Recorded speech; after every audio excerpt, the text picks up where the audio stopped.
Consolidation kan public utility vehicle sa Bicol Region nag-abot na sa 70% sigon sa LTFRB.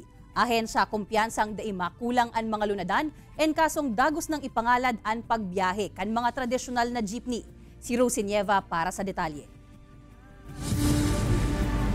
Padagos ng pangapudan kan LTFRB Bicol sa mga operator kan public utility vehicles na mag-consolidate na antas matapos ang bulan nin Enero. Tinawan doon kaya kan opisina na ipapautob na ninda ang full enforcement kan lay kung sa indain na pwedeng magbiyahe ang mga traditional jeepney sa mga tinampo.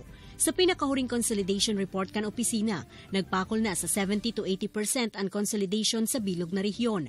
Buot sabihon kay ni, padikit-dikit na daw na pigsusuportahan kan mga operator ang nasambitan ng programa kan gobyerno. Okay, magayon mo po sa naging resulta kan consolidation tadik di po sa Bicol Region. Na unang-una nagpapasalamat po ako sa satuyang mga stakeholders lalong-lalo na po ang mga operators kan satuyang mga public utility vehicle sa saindang pagsimbag sa pangapudang kang gobyerno. Mientras tanto, pigshare tuman kan LTFRB na mayong maeksperiensya ang problema ang riding public in kaso dagos ng ipagbawal ang traditional jeep sa pirang ruta sa Bicol.